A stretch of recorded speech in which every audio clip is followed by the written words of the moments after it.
Hello, hello. Welcome everybody to another virtual fireside chat. I am Ariel Silver from the SONA Foundation, and I am delighted to be a part of these monthly conversations where we talk with songwriters about mental health. Over here at the SONA Foundation, we have three pillars: mental health, financial wellness, and career development for songwriters. We're always creating new resources and programs, and we have a really important and exciting announcement coming at the end of this month. So if you are not already on our mailing list, please do pop over to our website, SONA Foundation. I'll put that in the bottom of the screen at some point in time. But please do make sure that you are on our mailing list so that you find out about this new program that we're launching at the end of this month. This is Mental Health Awareness Month, and so that program is aligned with our mental health pillar. These virtual fireside chats are in partnership with our friends over at Backline, and they provide mental health care for folks in the music industry and their families. And you're about to hear more about that.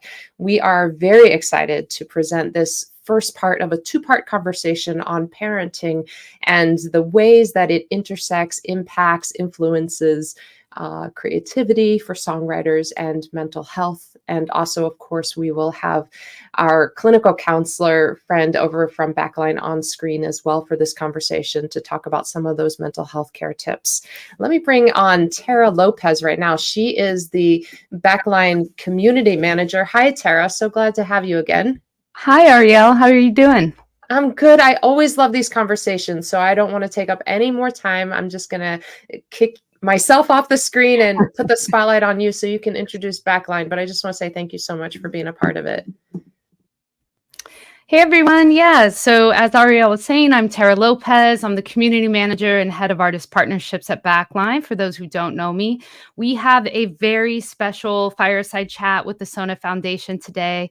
As most of you probably know, Backline is a resource hub for the music industry, and we aim to provide the industry with as many tools and resources as possible to support mental health and wellness in the industry. And we've teamed up with the SONA Foundation for this very special fireside chat to talk all about the mental health for songwriters, and specifically today, parenthood, motherhood, and mental health, and how that all affects creativity, songwriting, and whatnot. Today, we have some incredible guests. I'm going to do some brief intros. Beth Nielsen Chapman is a singer-songwriter whose diverse body of work spans 15 albums and 7 #1 hits, including compositions recorded by Elton John, Bette Midler, Willie Nelson, and more. This Kiss, we all know the song, was ASCAP's 1999 Song of the Year, sung by Faith Hill, and that garnered her a Grammy nomination. Her songs take you on a journey through the depth, humor, and wonder of life. She put out a record called Crazy Town, and that was released in 2022 via Cooking Vinyl Records. We also have Nashville-based singer-songwriter Kate Klim. Kate has shared the stages with Sean Colvin, Richard Shindell, and has been recognized by some of the country's premier songwriting contests. After 3 albums and a hiatus of several years surrounding the birth of her 2 sons, Kate returned to the studio and also released a record in 2022 called Something Green, an album about hope, love, change, and new growth. And lastly, we have Backline's clinical director, Ari Jacobson. Ari heads Backline's clinical team and case management program and is a father himself of 2 boys. So he's going to bring some valuable insight into parenthood and the unique challenges and triumphs that journey brings. As always, Ariel is going to be moderating the chat box, so please feel free to drop any questions you might have, and we'll make sure to get to them. So we're going to let the folks in one by one and have this conversation. Hey, everyone. How's everyone doing? Hi. Good to see you. Doing all right. Thanks for having me. Be here. Thank you both. And thank you, Ari, for joining this conversation about parenthood, motherhood, mental health, creativity, and how they all intersect and affect and impact one another. I guess let's just jump right into the conversation for the sake of time. Beth, let's start off with you. As you had a child in the 80s, how did you balance the demands of parenthood with the unpredictable schedule that this industry can bring? Well, the thing was with me is I had just put out my first album in 1980. They came out on Capitol Records and it was produced in Muscle Shoals, and it was amazing. And long story short, right as my album came out, my beautiful, sensitive singer-songwriter album, disco hit. And so I got the reviews in Billboard magazine, and that was it. I was waiting for my phone to ring. I didn't know you had to have a manager, and there were so many things I didn't have in place. And I just took it all very personally, and I thought, well, they don't want me. So I had just gotten married, and I thought, I'm going to start my family. So when I had my first son in 1981, which is about a year after that, I thought I was never going to be a songwriter again. I'd always been a songwriter, and I was just like on strike. And I remember my husband trying really hard to get me to start writing again, which I did not for almost 3 years. And I loved being a mom. I threw myself into it. My identity just shifted into this place of wonder around all that. But there was a part of me deep in my heart that was yearning to get back to being a songwriter too. And I went to see Coal Miner's Daughter. And there's Loretta Lynn with 3 children climbing all over her, and she's planting potatoes and she's writing smash hit songs. And I remember telling my husband after seeing the movie, I think I'm being a baby about this songwriting thing. I think I'm going to go back to it. And he was like, great, So it took a while for me to get my sea legs back. But within about 6 months, we were moving to Nashville. And then my life was so different after having gone through that break. And now I'm a mother. And I would have to say, for the most part, being a mother made my songwriting so much better and so much deeper. But I navigated everything through the filter of where's my kid, who's taking, and I had a great supportive husband, so that helped.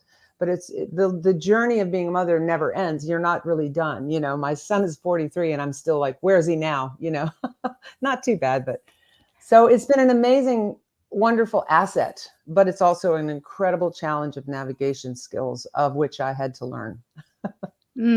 We're definitely going to get back. I want to get back to your comment about how being a mother made your songwriter better and deeper.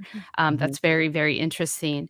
Kate, you took a hiatus for several years around the birth of your 2 sons. Now back in it, how are you balancing the demands in real time of parenthood with this busy schedule that is the industry? Yeah.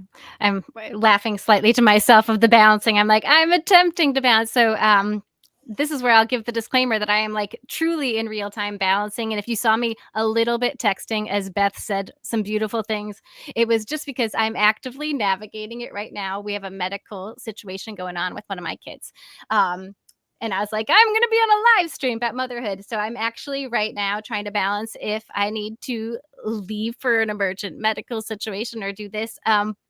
However, that is actually a super accurate representation of how it feels all the time, but in a more extreme way. So when the kids were born, circling back to what you said, I didn't even try and balance it. I just chose one thing, and there are some people who do, and it's amazing. I just kind of chose mine. But I always knew, I called it the pilot light. And I'm like, if I can just leave this pilot light lit for now, and I just still refer to myself as a musician, and I wasn't even really writing then, but sometimes I would be like, let me just write like a nugget of a song, not even a full song, because that was too much at that time. Those were the things that kept the pilot light lit. This week, this is keeping the pilot light lit. I'm like, I get to go in front of people and act like a real musician for the afternoon. So, yeah.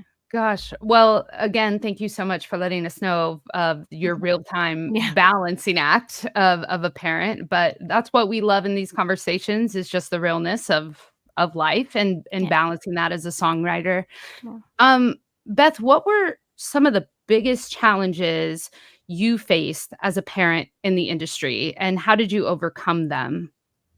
When we moved to Nashville, my son was 5. And of course, everything had to go after, getting him in school and just, providing nutrition, putting him to bed.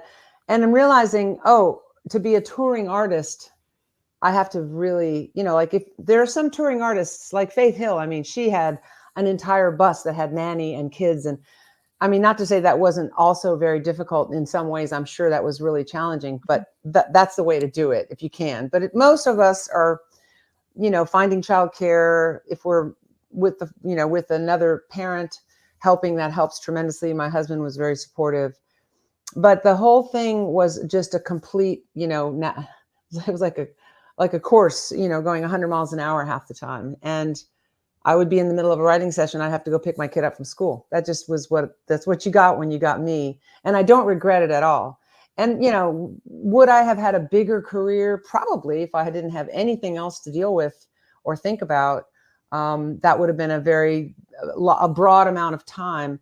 But my life and my songs and my whole everything is enriched so much more by my family that it wouldn't have been worth the trade. So when Kate said she just chose to do that thing, I mean, I have the highest respect for mothering and parenting over and above any job any human being could have. It is the most difficult and wonderful and challenging and frightening and blessed and glorious. It's all of it, That's the thing, that I wouldn't trade for anything.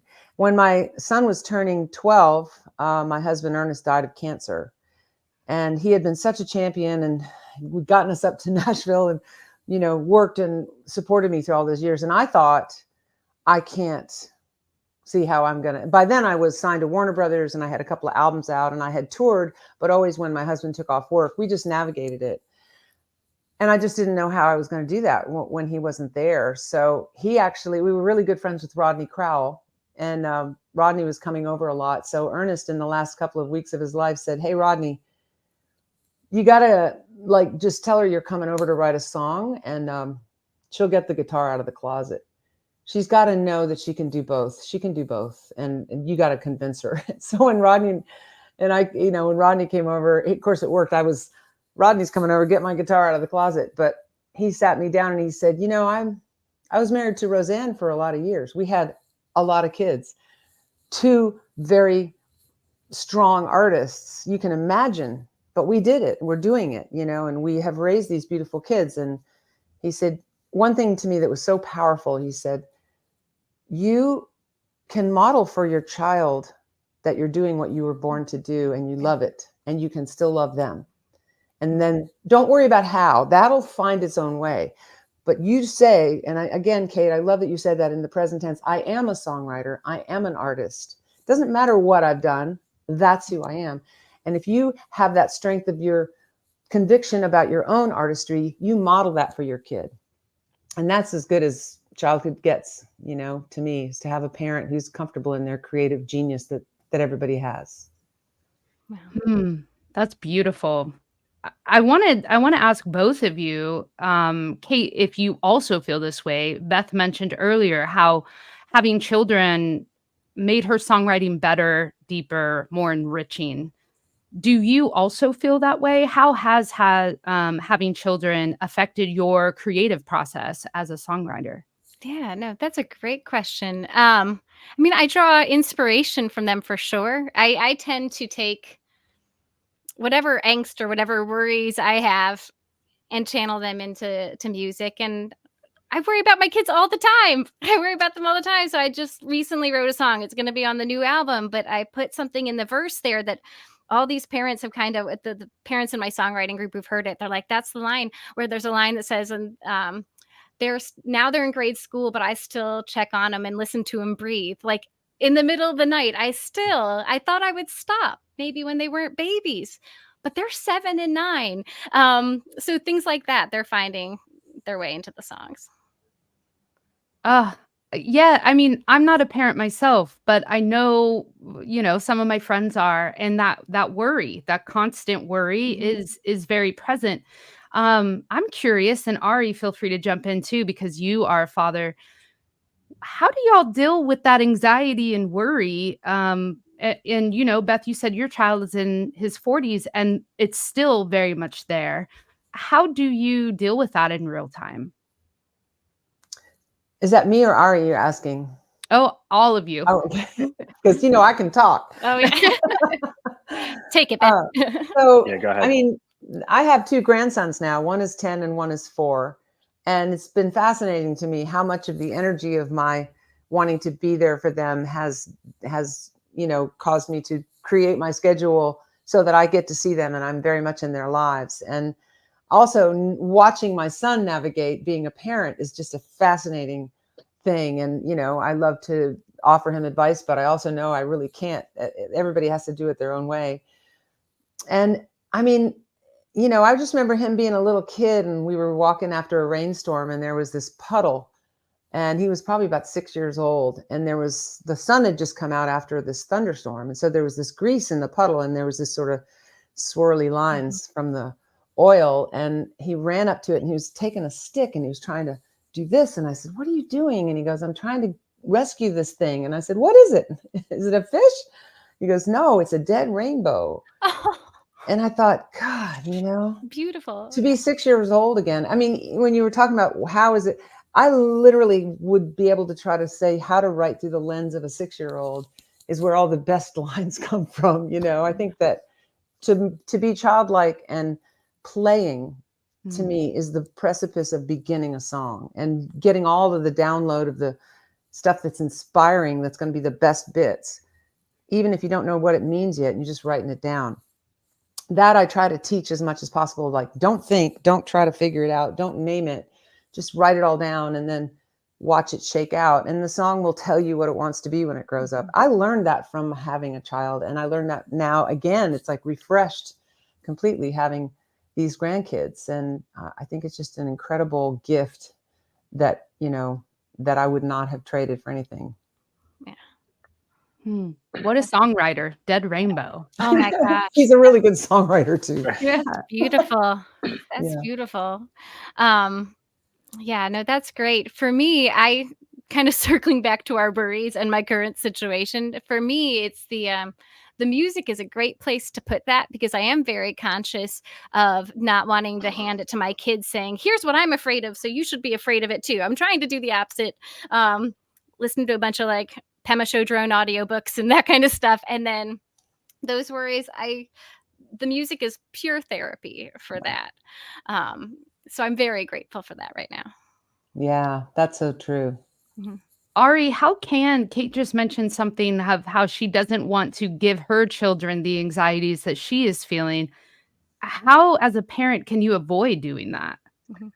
Oh, I will tell you. Please tell me, and I'm going to take it. Yeah. I wish I had a great answer, for everything. From a clinical perspective, and then especially my lens completely shifted on my clinical views once I now have two. So I have a almost 4-year-old, and I have a 13-month-old. Oh. And we're still really in the thick of things. And I've learned that there's no right answer for everything. I've also learned, especially with a lot of this, that my wife and I just grew up in a very similar type home, but very different at the same time. And we've had to learn to be very honest with each other about, this is why I tried something, or this is why I didn't try something. And just kind of agreeing that we're both parenting rather than, yes, we're parenting together, but there's still a lot of differences in opinions. And then Beth, I can respect, as a grandparent, we have a lot of grandparent support, and then we're adding in, technically 2 more opinions that are helping us learn from all of our own anxieties, but also now our parents are realizing that we have just more information at our hands than they did when they were parenting. So it's a really unique perspective that everybody has of experience and now information. And I think the biggest thing to know is, you are the expert in your child, and other people might be experts in the field. But just because somebody who is a professional says that this is how it has to happen, you need to be very proactive as to what is best for your own child, and then understand that you're going to make a lot of mistakes. And the mistakes they're happy mistakes. They're something to learn from, and it's just something to build off of, and everything is just a building block. Yeah, that's great. That feels like the one thing I hope I may be doing right, which is like, when I do that, I apologize to my kids a fair amount. Good. And I'll circle back at the end of the night, and I'll be like, earlier I was really short with you. I was frustrated, and you shouldn't have like knocked over that thing on purpose, whatever. I'm like, but my reaction wasn't good, so I'm sorry. Next time I'm going to do better than that. That's the greatest thing you can give your kids, is Right? the ability to say, "Oh yeah, I shouldn't have done that, and will you forgive me?" And oh my God, it gives them a context for their own mistakes, and they're not afraid. I have a little fun thing I do with fear. And I teach this in my workshops about, the fear of being able to write, or fear, am I good enough, or whatever fear, and fear, if you think you're going to get rid of fear, you're not, it's always going to be there. But I use this analogy. It's like floating pieces of saran wrap. you can't really see it till it gets stuck to your arm. Then you're going, oh, I don't like this. And I actually have taken saran wrap or like plastic wrap and blew it onto my arm of my kid or my grandkid and said, see, that's like, oh, I'm afraid. So you just go, and you take it and you put it in a ball and you throw it away. And now it's not there, but it might come back. But it's like it's going to be there. But if you change your relationship to fear, then you don't really make friends with it, but you have a feeling of power over empowerment, you know. And I mean, I've seen my little grandkids going, you know. Be sure and tell your teacher that you're not crazy, that you're doing it. You're wearing saran wrap to school. Yeah. And I want to highlight just one thing that you kind of both said about with the kids. It's really important to talk to them, for lack of a better term, like an adult, you know, to an age appropriate adult. They are getting talked to in that fashion in school, on TV. Kids are getting talked to very directly now. So to just be able to be very honest with the kids, you'll find that the response is just going to be significantly better. And it's also going to allow you to feel like you are parenting, because you're not trying to find this perfect way to say something. And kids are going to respond just better when they can see that you're vulnerable and you're being honest. Yeah. That's one I've had to work on. I've got like a little people pleaser tendency where I'll try and soften it and you just lose the whole point. And I've had to train myself out of that a lot.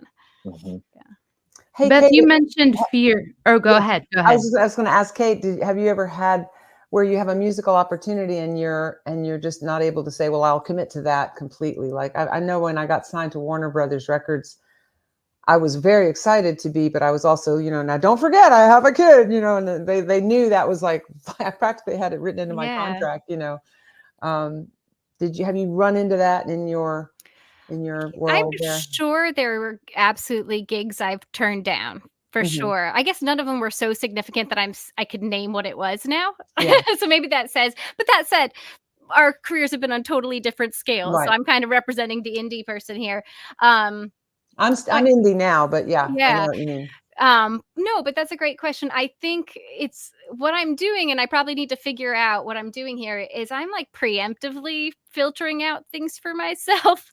So I'm probably, my bigger thing is I'm probably not pursuing opportunities rather than turning them down that I could be. And I'm exploring that right now. But I'm also just trying to figure out where I find joy. And right now I realize that's in the crafting of the songs and then recording it by myself in this room. Like this lower pressure, just do it for the art thing. Yeah. That's a great question though. And that's a wonderful thing to be doing regardless.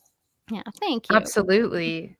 Speaking of fear, Beth, you brought up fear. And I'd like to know if either of y'all ever felt scared that, you know, you were just talking about opportunities. If you ever worried if being a parent, you know, was going to hinder opportunities coming your way or being able to accept them?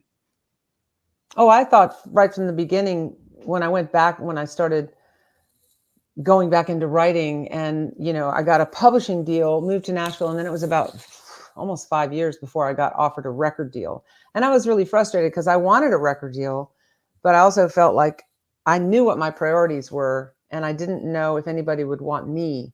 And what was so weird is that right at that time when I was at the peak of my frustration about it, because other people were cutting my songs, you know, which was great, but I was also, why doesn't anybody want me, you know? And I remember, I think Trisha Yearwood was the receptionist at the publishing company where I worked. Yeah. And I had this, you know, my kid was like in preschool kind of thing. And I was running around writing songs. And I happened to be, my writer's room was on the other side of the wall of where she was answering the phone. I didn't even know she was a singer. Oh, wow. And I'm just breezing past her. Do I have any messages? You know, running in there, writing my songs. And turns out Garth Fundus, who was going to be her producer, calls me up and says, hey, I'm working with this young artist. She's an amazing singer. And all I can think of is, he doesn't think I'm an amazing singer. You know, I was like going through my own little private jealousy about it, everybody. And he goes, so you're playing at the Bluebird this weekend, and she would really like to hear one of your songs. She's heard this song you wrote called Down on My Knees. And I'm like, I haven't even demoed that song. How would she know that song? I mean, who is she? He goes, well, we'll just meet you there, you know. Wow. And it was, she'd been hearing me write it on the other side of the wall. That's amazing. And they walk in the Bluebird and I go, the receptionist.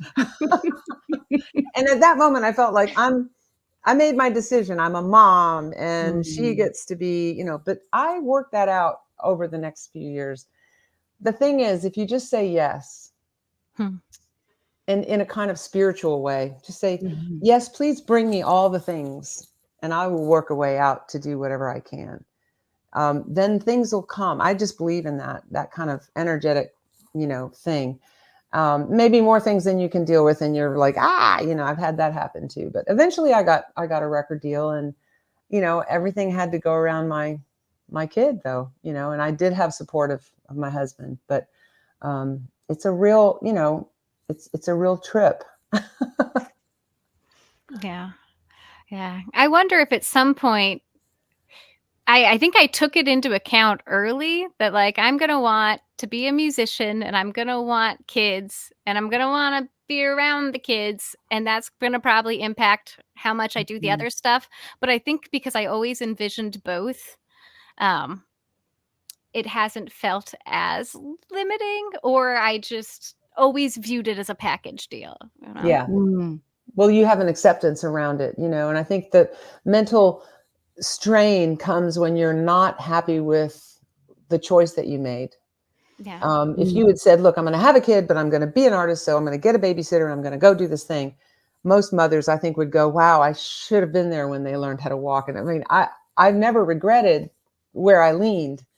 I have had to grieve a certain thing, certain things where I'm sorry, I can't do that. I can't go out on the road for 200 dates this Yeah. year. So I won't say, oh yeah, that was no problem because I was a mom. I was sad about that. I was like, oh, wish I could clone myself. I would have loved to have done that. But that's life and life's choices. And, I think, Right. And the sacrifices. allowing yourself to feel the disappointment is good. It's mentally healthy to do that, not to go, well, it's fine. I don't care. Yeah. Yeah. For sure. But it's Ari, what are some things that, we brought up feeling overwhelmed? What can parents do to specifically, in real time, if they're feeling overwhelmed with the day-to-day responsibilities of all of the, challenges and triumphs parenthood brings, while also trying to, stay rooted in their identity as a songwriter? Um, it's really about maintaining a routine. Having kids is going to change your routine, but it doesn't have to completely ruin your routine. Mhm. And being able to develop a routine where you are both supporting yourself and also allowing other people to support you. So building that support network around you, as was just mentioned, saying no to things that just don't necessarily feel as a priority.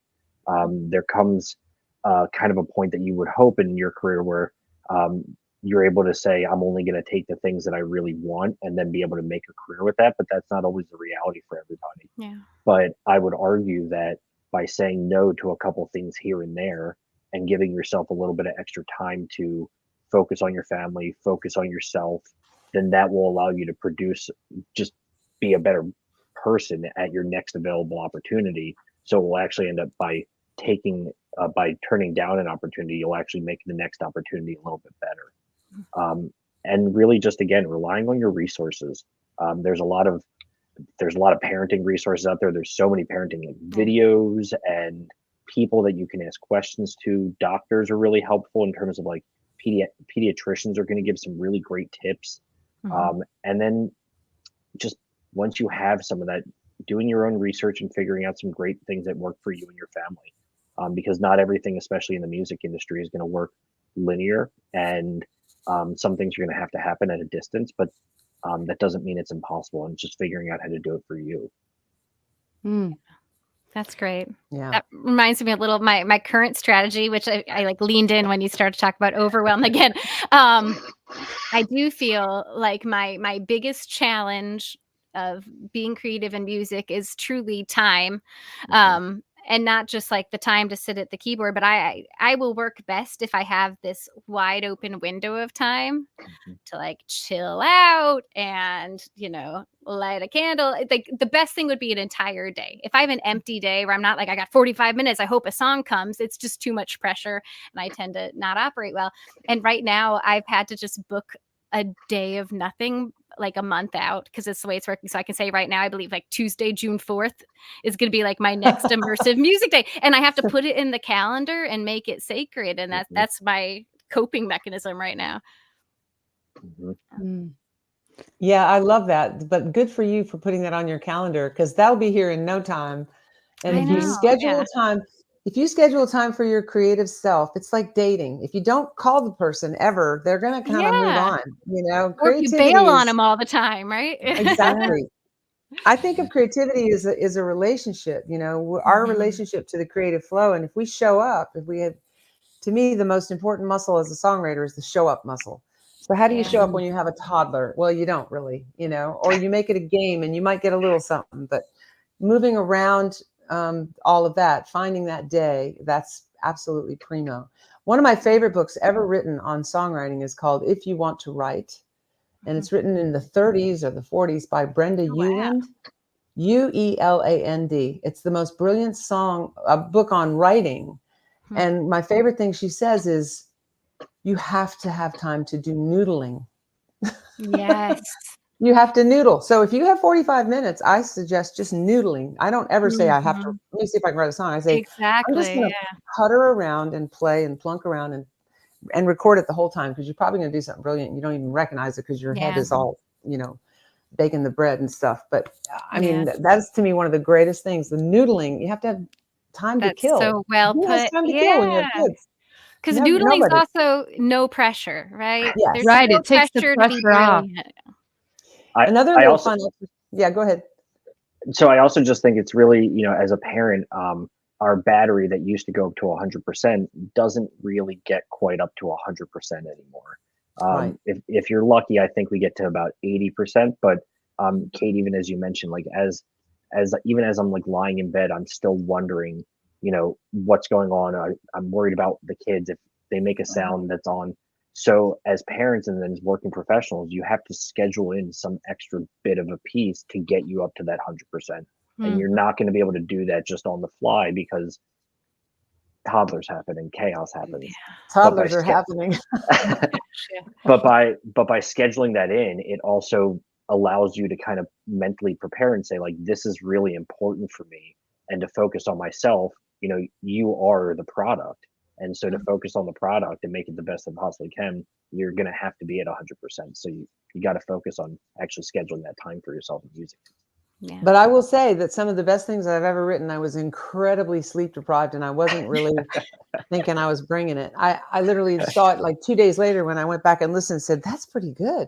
So I hear what you're saying 100%, but I also think showing up and noodling doesn't have to have any kind of scorecard on it. And you'd be surprised what you can come up. I had breast cancer back in the year 2000. And I used to force myself to do 10 minutes of either playing the guitar or the piano or singing into a tape recorder. It didn't have to mean anything. It could just be gobbledygook. And I had these amazing melodies that when I was writing them, I wasn't even thinking I was doing it. I thought it all sucked. My head was, you know, and I just did my 10 minutes a day. And then I was like, crawled back to my bed. And I went back and listened through that at the end. And I had 2 or 3 really, really good melodies that I ended up making songs out of. That's so awesome. We don't always know when we're at a detriment. We don't always know, because creative flow is constantly coming through, and we can just allow the portal to glance through us and just record it. Don't try to look at it now. Look at it later when they're 12. Yeah. I love it. Awesome. I have a similar practice, which is if you guys have done the artist way, it has the morning pages, and I've still not made it all the way through the artist way. I always make it to like past the one where you can't watch TV for a week and then things fall off.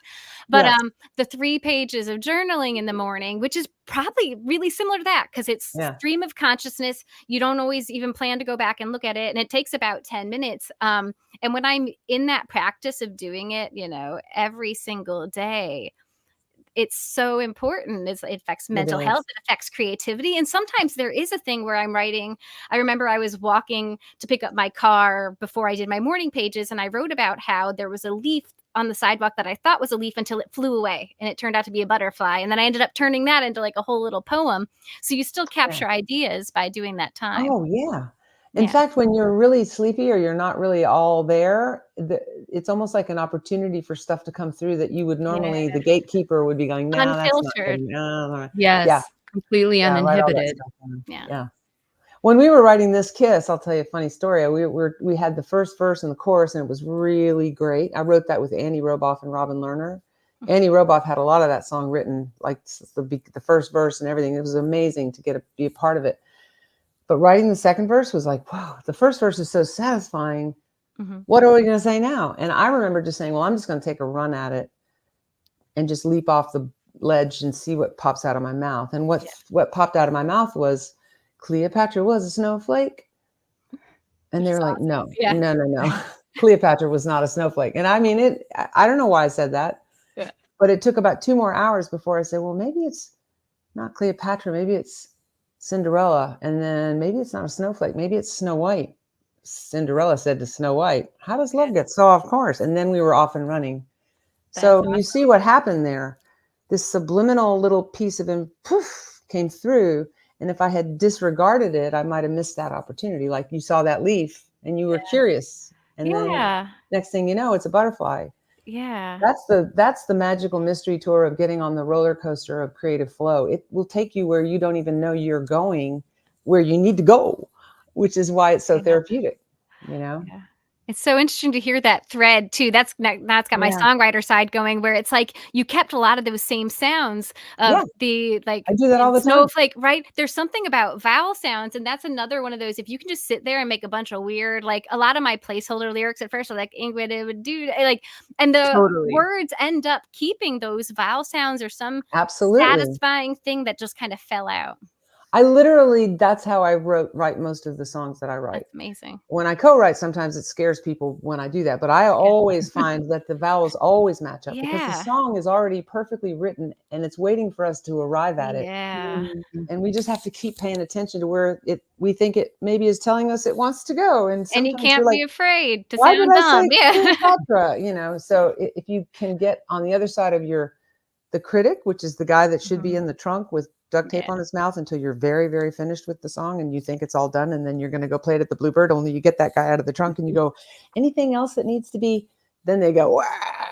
But you don't want him anywhere near that song when you're not there yet, you know, to the end. All this while toddlers are screaming and jumping around. Yeah, true. I'm like putting all this in my pocket for later too. I'm going to sit down and make a bunch of weird sounds at the piano and it's going to be great. I mean, okay. Let me ask you, young mothers. Sorry, I'm being too talkative, but you young mother, young father. Isn't it true that you can run the vacuum cleaner, you can have a plane land on the roof, you can scream and shout, you can bang pots and pans, and the baby will sleep through all of that? But if you pick up your guitar and go, bing, it's wah. I mean, is it just me? It might be just you in my context, but only because I cannot write if I think anyone is nearby or able to listen. So I like find a far away place where it couldn't possibly wake up a baby. But this also, I also didn't try too hard to write music when they were really young. So I think I admire you for picking up the guitar when you had a baby. Yeah. You may be excelling in avoidance. So I would just take you right down to the mall and put your guitar in your hand and go, okay, now write something real quick. And you'd be right over that. All right, let me ask you, Ari. I mean, isn't it true they hear you trying to write a song, even if it's just in your head, and then they wake up? I mean, I was tortured by that. I will compare it to something slightly different where I remember before my first son was born, and we were just like gathering advice from people who were just willing to offer it to us.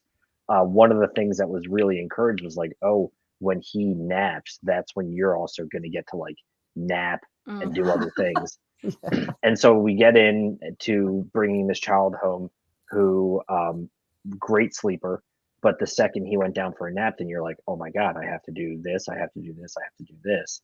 So then when it got to the point where I wanted to do anything, even like creative, or God forbid, I wanted to exercise, or like even my first son was born during the pandemic. So it was also like, am I going to go out? Am I not going to go out? And it got to the point where you just had so much focus on trying to make the best use of time that you thought you had available. but you're working with an unknown amount of time. He could sleep for 45 minutes, he Right. can sleep for 2 hours. Yeah. Right. And so I just learned very quickly that I had to be able to work on the fly. And I also had to realize that if a day went by and I had set these things to do during that period, if it didn't get done, that wasn't a failure. It was I accomplished something else, maybe, and I just checked something else off a box. And if that was nothing, then at least I was able to plan for the next day. Like I had to keep that That's positive outlook on it, because otherwise you just be like, oh my gosh, I didn't do anything today except the dishes, which dishes can be sometimes lot that's a pretty good day. Yeah. I wanted to ask you. You bring up something really interesting, Ari. And this is for everyone. Did having children change your views of what success is? Oof. Oh gosh. Yes. Yes. I think so. Yeah. Yeah. It humbled me in terms of my my perspective on life. I realized that there's so much before kids I felt like I could control, and I probably could because it was just me. And then once kids came around, I realized you can't control anything, and you just have to kind of manage what you're given. And sometimes it's great, and sometimes it's really hard. But the better you are able to just manage what's given to you, then the more in control you feel. But that's definitely what I learned right away. Yeah. Sometimes I think of, I try not to get too much into comparison mindset because it'll just make you crazy. But I do have some friends who, if we started around the same time, we did the same things and they like really stayed the course. And I watch where they're at now and they're playing some great festivals and they earned every bit of it. But if I find myself being like, well, maybe if I had done a different path, I always ask myself the question, would I trade my whole package for their whole package? And my whole package includes my 2 favorite humans, which I wouldn't even replace with 2 other really great humans. I'm like, oh, I wouldn't. And you can't just be like, I want her success, but my kids and like her tall legs or whatever. It's just I'm short and I got 2 great kids and I make music when I can. Yeah. I mean, if you can learn to be grateful for what is, that's to me, that's the secret to happiness, because what is, and they're so amazing. I mean, I've been through some stuff, My second husband, Bob, just died of cancer a year ago. Well, in December of 22. And I mean, if you just said that was going to happen to me twice in my life, I'd have been like, no way, I'm not doing that. Well, you know what? You're doing it. You do it. And my life is incredibly like this adventure that just keeps unfolding. And I feel so grateful that I got to have 2 amazing loves in my life. They totally different people, totally different situations. And getting to know his sons. I mean, there's just this beautiful way the whole thing just unfolds, and there's just endless things that go in songs waiting to be born from all of that, and if I were to get stuck in what if, and I wish this had been different, or I wish this is different, I mean, not that I'm immune to that at all. I certainly have my moments, and I try to just snap myself right out of it, because whatever is the reason that it is the way it is there's some adventure in that. There's a gift in it somewhere. And that's why they call it the present. You want to open it. Yeah, you open it. Every moment is a present. Yeah. That's a beautiful way to look at that. That really is. That's what an incredible and I got that on profound the way. Hallmark card, actually. Beth, no, you mentioned both of your husbands' deaths and Kate single parenting. You brought up a little earlier. How was that experience of having to juggle, raising children as a single parent and also maintaining your sense of identity? That's a great question. And I'm sure it's different for both of us. So you go first, Kate. Oh, okay. Yeah. And so I am divorced and they do spend half the time with their dad. So I've got this topsy-turvy schedule of 1 week single parent for sure. And it's like the gauntlet. And then this 1 week where I'm kind of like back to my 30-year-old version myself. And I'm like, let's go to the comedy open mic with my boyfriend.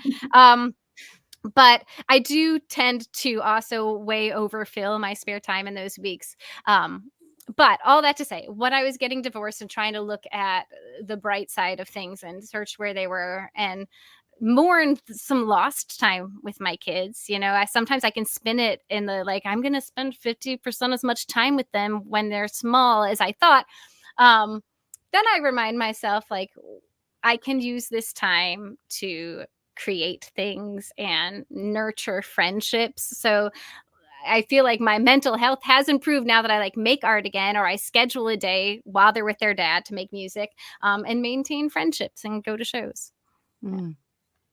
Yeah. And I mean, to me, the conversation I had with Rodney Crowell when my first husband was gone, when he passed away, and my son was going on 13, he said, there are logistics. You will deal beautifully with the logistics. Mm. But in your heart of hearts, for you to stop being a songwriter and stop being an artist is to take away an opportunity for your child to see who you really are in the world.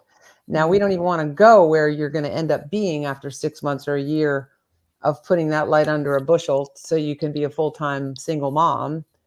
You'll be unhappy on a very deep level. And that will be something that will bleed into your child's experience of what it's like to be in the world. You are the lighthouse there, so you got to shine. And I mean, I was just like, okay, how do I do that? He goes, that's another conversation that we can figure out. He says, if I can figure it out with Roseanne and she and I, and, you know, we've gone on and they've married different people and they've got a big, beautiful family and everything has just been doable.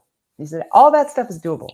You just have to say, I'm not going to quit, because if you quit, you shut off the source of the thing that is actually so much a part of why you're in the world. And you kind of have a responsibility not to stop. And I'm like, okay.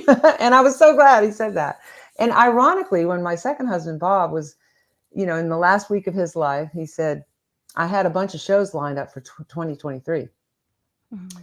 And he's going, you know, I really think you shouldn't cancel any of your shows. I'm like, well, you know, you're my second husband to die of cancer. I'm not sure I'm going to take it so well this time, you know? And he was like, I know. But listen, just do the first show before you cancel any of the other ones. Because I have a feeling you're much better off out there doing what you do than sitting at home and, you know.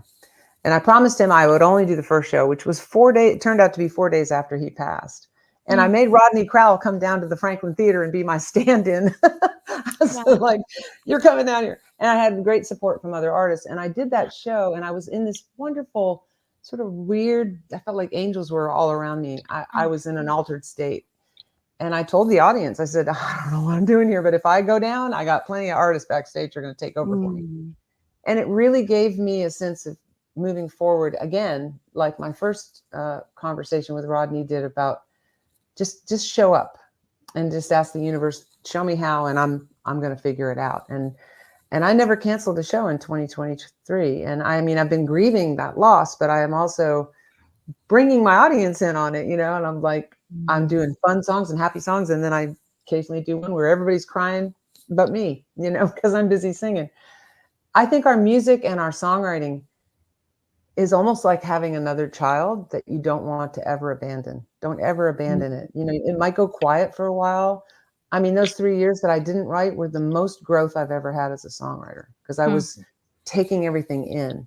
Yeah. And also, don't beat yourself up. You know, like if you haven't done anything perfectly, whether it's mothering or writing or, you know, whatever it is, like you can start every single day fresh. It's a fresh slate. You can go, okay, here's what I've learned. Here's what I might want to try that I haven't tried before.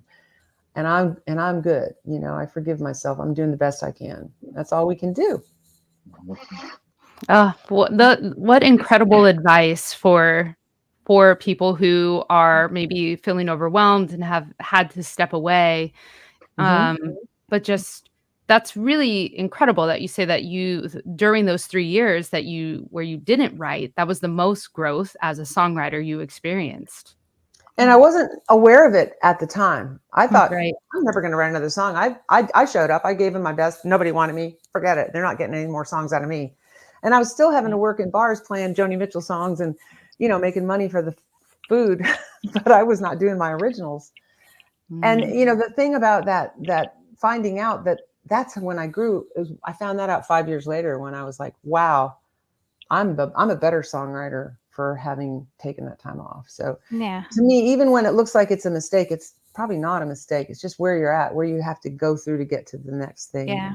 Or it looks like it's not moving. It might not be moving, but it's still growing. Yeah. And go ahead. Beth, you mentioned just one thing that's really valuable is the lesson that you're going to learn from all this is not going to happen today. Yes. Just with every experience that I've had, I've had to look back in a year later and go, oh my gosh, I can't believe how I've gotten here, and then recognize the lesson that I learned from that. And it's just something where you can't take the struggles that are happening right now and assume you're going to figure it all out right now, because then you're just expecting perfection, and that just doesn't exist. And that just gives you another layer of stuff that you're adding on that's not necessary ingredient to deal with. One of my favorite exercises to give my students is putting a timer on 15 minutes, 10 minutes, and you're going to sit there. You're either going to write an amazing thing, or you're going to look out the window and wait to see if anything inspires you, or you're going to plunk around on the piano and you're going to noodle. And if you don't come up with anything that you even remotely like in that 15 minutes, but you stayed present and you didn't go on your phone, you didn't go make a sandwich, you can consider that lifting 3,000 pounds in the gym of creativity, because you're building a muscle of being present and saying, I'm open for business. Maybe it's going to hit you like gangbusters. Maybe it's going to be a nothing burger, but you spent that 15 minutes. That's money in the bank. Because then 2 weeks later, when you're on the way to the grocery store and the whole song falls in your head and you're writing it down, that's because you did that time. That is the most valuable songwriting time you can spend, is when nothing is happening. And you're staying there and you're going, I got 6 more minutes. Yeah. I'm telling you, that's golden stuff right there. That's why I've got so many voice memos in my phone that are all named after the location. It's like I-65 South. And I'm just like singing because I was in the car just watching the trees go by. And of course, I'm like, all the ideas. Yeah. Of course. Oh gosh. That's Well, good. I would love to know what all three of you, what advice would you give to songwriters who are really struggling with figuring out and making that choice of whether or not they want to become parents? That they're maybe there's a lot of anxiety about their creativity, like we've been talking about, or time management. What advice would you give folks who are on the fence? Yeah. I mean, mine would be, I had to poke at my identity a lot. And so when I was not making much music after the kids were born, I was always confident. I'm one of 5 kids. I was like, there's just going to be kids around. I reminded myself that my identity was not solely musician or solely mom. And if you're just open to your identity evolving, that what you tell yourself you are today is not a commitment for the rest of your life. You can decide to step away from music and come back, and step away again and come back. Give yourself permission to figure it out as you go, I guess would be my advice. Yeah, that's pretty much what I would say too. And just, don't let having, whether or not you have children, have anything to do with whether or not you can be a songwriter. You can be both. And again, it's the same thing as how will reveal itself when you say yes. Then things in the universe will line up and show you how to navigate it. And another thing I would say is very important is try to build some community right around you. Do you have any other friends that like to write songs? Create a little small group of people that get together once a month and play each other what you're writing. I mean, that can be such a huge connective tissue to the process. Find out, go to NSAI, like join up with some kind of songwriting community, like SONA, joining up with SONA, like just what we're doing right here. Yeah. If I had this, man, when I was in the throes of all that stuff, I'd been like so happy to watch 4 people talk about this like we're talking about it, because I would have been like, okay, I'm not crazy. All right, I got this, That's such good advice. And ask for help and find the community that's around you. I mean, there's so many places, where there's people who write songs that are in towns that are not Nashville, like that are all over the place. If you like put the word out, they will appear. Everybody bring a dish and we'll sit around the living room, and let your children see that. Let them see you're this thing that also does songwriting. And sometimes I would have to tell my son, like, I get 15 more minutes and then I'll come and play with you. And that taught him some parameters, because I let him know this is important to me. If he was bleeding, of course I would stop, but he knew, this is important. So that's a good thing to model. Yeah. But that didn't work when they're 13 months old. but to add on what you said, I was actually going to kind of say the same thing of, you have to be able to ask for help. It sounds very cliche, but it's such a strength to be able to ask for help and to have that community of, of my friends, I happen to be one of the first of my friends to have kids. I'm sorry, one of the last of my friends to have kids. And my wife happens to be one of the first of her friends to have kids. And the thing that was most important is that when we had kids, I had somebody that I could text that very strange parenting question to, of like, Oh yeah. my kid just whacked his head and he's wobbling around. Should I take him to the ER? And then my friend's going, well, and it's just to be able to say, like, I made a mistake and I need somebody who I trust to give me some real honest feedback, but also don't think that they're judging me, is so important. And then to be able to take that time and also be able to say to my friends, like, hey, I went to a show last night and I needed to step away. And they go, good for you. Like, part of it is to be able to reestablish yourself once you get to the point. Yes, 13 months, he's still little, but there's still time that I can take away for myself. So being able to ask for help, being able to ask and receive criticism in a positive way, that's in terms of growth, those are the only things that are going to allow you to survive in this crazy parenting world. And another favorite book of mine that I think really applies to what we're talking about here is called Big Magic. Oh, that book's great. Gilbert. Yeah. And it's about many people wanting to be in touch with their creative stuff, but they got 5 kids or 3 kids and they got a big job and they they're struggling. And she has amazing advice in there for, okay, you want to have this relationship with your creative self? Well, here's how you do it. And she gives some really good testimony from people who say, well, I get up at 4 a.m. because my kids get up at 6 a.m. So by the time they get up, I've already written my first draft of a chapter or whatever you're working on. And it's a commitment, it's like showing up for creativity. You'll get back what you put in, definitely. Even though there's periods of time when nothing's happening, you can't call that, oh, well, nothing's happening, so I must not be creative. No, the time when nothing's happening, something's happening. It's just it's not present in your consciousness yet. Yeah. But it's really important stuff going on when nothing's happening. I've just learned to go, ooh, nothing's happening today. Must be something happening. Yeah. I love that. What an incredible reminder. Yeah, it's a practice. Yeah. Oh my gosh. Well, I want to be mindful of all y'all's time. And I just want to say thank you so much for sitting down and talking about this. This conversation is so necessary and needed. And I have personally learned so much as someone who is currently a songwriter and on the fence of, do I want to be a mom someday? Do it. Yeah, I'm very, very convinced now after having this conversation. You can do whatever you want. You can be both. And that's so important to remember, especially in an industry sometimes that doesn't promote that. I think that this was just really, really helpful on so many levels for so many folks. So thank you all so much for your time. Thank you. It's great speaking with you. Fun. Thanks, guys. Thanks, everyone. So much. Terra. Hi. What a great conversation. It was a really good, really inspired. Yeah. I love the metaphor that Kate brought in at the beginning, that even when she wasn't actively writing all the time, if she could just keep that pilot light on. I love that visual, that metaphor there. Right. I feel like that just carries over not just parenting, but so many other moments in life where you have to maybe put a lot of your attention on something else, but just keep that pilot light on. Yeah. And I loved when Beth was saying, just show up. And I think that that's so important to remember. I think we can put so much pressure on ourselves to write that #1 hit or write that, incredible song. But especially I can't even imagine as a parent, only having a little sliver of time, the extra pressure that one must feel. But just to be open to showing up for yourself, whether or not, like Beth was saying, 10 minutes a day. And I think that that's so important to remember, regardless if you're a parent or not, just to show up for your creativity and see where it goes.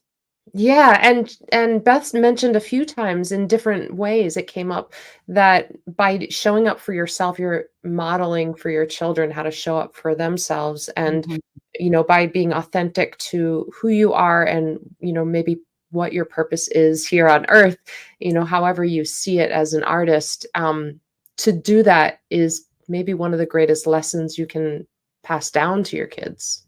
Yeah, and also I wrote down, what Kate was saying, be open to your identity evolving. Yes. Which I think is, as a songwriter, as a performing artist, it's so easy to just put yourself and think of yourself as solely that.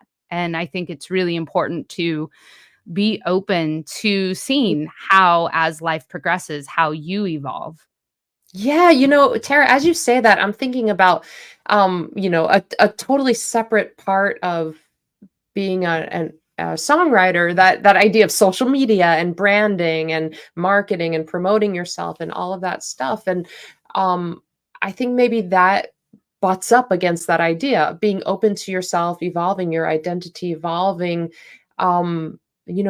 That's real. And this other artifice of, oh, you have to have a brand and identify, choose your fonts and your colors and your voice and your style and how you present yourself to the world.